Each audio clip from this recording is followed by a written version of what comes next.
Welcome back to the Dark Reading News Desk here at RSA. Terry Sweeney here with Dark Reading, and I'm happy to welcome Vamsi Koduru, Director of Product Management at Normalyze. He's joined by Abhinav Singh, Head of Security with Normalyze.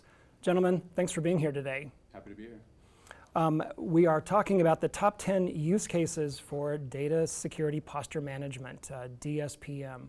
DSPM is obviously a hot category where security is concerned.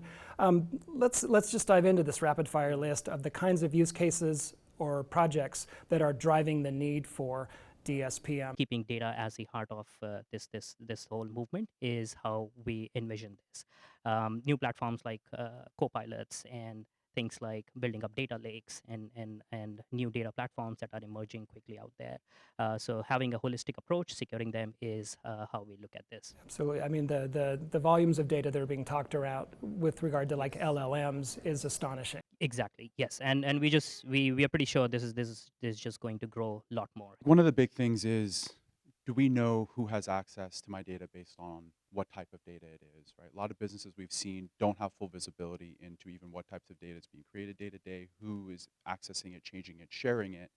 And these are really the things that drive effective data security policies, right? Is I want to secure the right types of data to be accessed by the right individuals. And other solutions haven't really given that level of confidence or even visibility for a business to lock things down, right? You are finding even those data stores or documents or files you didn't even know existed, but also having the confidence to go, these are going to surface any potential violations or things that are being overprivileged or overshared. And that's a huge level of trust that these businesses need, but also the access piece, which is super important. Abhinav, back to you with number 3, data lake security and management. What's up there? So data lake, as the term says, you're trying to build up a central warehouse of all the data that you have. So if you have challenges classifying your data upstream, when you build up that data lake, you'll have the same challenges moving downstream as well.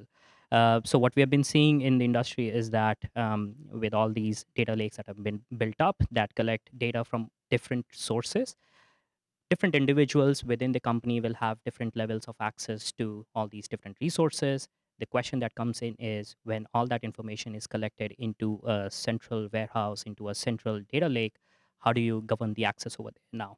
Vamsi, number 4, organizations are apparently looking to implement zero trust. What's happening there? Yeah, so obviously the approach to zero trust is how effectively can I enforce access, right, based on different permissions or roles or what have you. But the unique position that DSPM is really driving around zero trust is you can take this approach with a data first mindset, right? So I don't necessarily want to say everyone that's an admin or a CEO of my company should have access to everything. I want to look at what types of documents, what types of files, and then govern the access that way. And this is where that data first security approach really comes in to drive, zero trust architecture is you now know, hey, I have a patent document that we're producing. I only want these 4 individuals to have access to it. They might not all be admins, they might not all be C-suite, but they're the direct contributors, right? That level of granular approach lets you actually have a long-term effective program, right? Because you're not just blanket restricting access, you're not blanket granting access.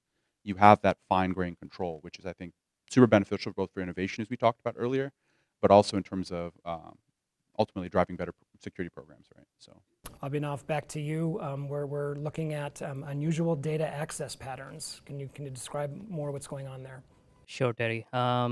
So unusual data access patterns. One thing that comes in my mind immediately is anomalies, detecting anomalies in how your data has been accessed and so on. Anomaly detection has been for a while using machine learning to detect unusual patterns, maybe large downloads, large deletes, and so on.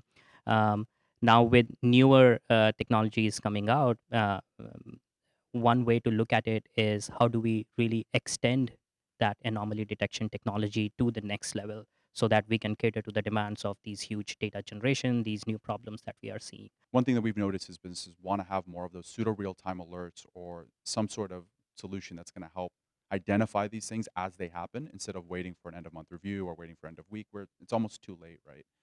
The current way we see things is no one is happy waiting end of the month, right? Damage is already done. Cost of breaches are too high.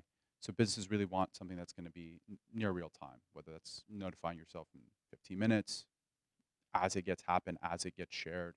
These are all things I think are going to be huge drivers, because as more and more AI services and applications come into the picture, this problem is just going to multiply, right? So how do you kind of address this ahead of time, move more towards proactive security instead of reactive security, which is kind of what traditional solutions are really focused on, right? So Vamsi, integration before, during, and after a merger or an acquisition. This is a big headache for companies, isn't it? it is. You know, one of the biggest gaps most companies have is, if I'm buying somebody, how do I know that their security program's on the same level as mine? How do I know that there's not any landmines that I'm going to stumble upon, or compliance issues, right? So where we really see DSPM helping with M&As is you can kind of use it as an auditing tool as you're going through the process of due diligence. Can I figure out, hey, what types of data does this business have? Are there any things that they themselves are unaware of? How do I know who I'm getting in bed with before I've already signed on the dotted line, right? There's a lot of value that you can get by using DSPM during an M&A to kind of bridge your knowledge, but also give you some confidence in terms of building a plan for post-merger, right? How do I know where I might potentially have compliance issues? Can I get them to remediate it before I acquire? There's a lot of additional value that you have by implementing a process through DSPM from the moment you kick off an M&A, right? We're in the home stretch here. Abhinav, number 9, cloud migration projects. Cloud migrations, yeah, I would say that could be a great reset point to start with. The reason why I say is that you probably had some legacy data stores. You're now moving them to cloud and so on. This could be a good starting point to have a DSPM integrated really early on. Um, Two things. First, it will help you classify and understand what your legacy data is about or was about. And then you can decide, when you're migrating it to cloud or to a new service altogether, which data stores should you focus on? Where should your primary security resources should go into? Some of that information might be created as public information, so probably they just need to be somewhere else, versus some that were really sensitive, your customer information, they should be under high security data stores that you should put in. Vamsi, take us home. Number 10, risk quantification. How does that weigh in with DSPM? Look, I mean, ultimately, when we talk about risk quantification, everyone wants to know, where do I focus my efforts, right? How do I know the impact of all these different vulnerabilities that my business is going through? And one of the things that Normalize has done is we've kind of tried to quantify things with monetary value assessments, which, you know, based off of historical breaches, cost of compliance, we look at a multitude of different things to at least give our customers insights into, hey, this is the areas you should be starting off with. How do you know that this isn't just noise, right? Some way to kind of do that impact analysis. Because otherwise, you're just be another tool that's creating alert volume. No one knows where to start. Your team might be investing resources, remediating a bunch of different potential vulnerabilities, but then you realize, shoot, this actually doesn't have that much sensitive data in it, right? Whereas your time it could be spent better if you say, hey, this has 80% of your valuable data sitting in this one data store, and I have 10 risks here. Let me focus on those, right? Like, that makes a lot more sense. Right. Gentlemen, thank you for counting us down. I think we're all thinking differently about DSPM now. Thank you for joining us on Dark Reading News Desk. Thanks, sir. Happy to be here. We've been talking with Vamsi Koduru and Abhinav Singh of Normalyze. This has been Terry Sweeney for the Dark Reading News Desk. Thanks for joining us. We'll see you next time.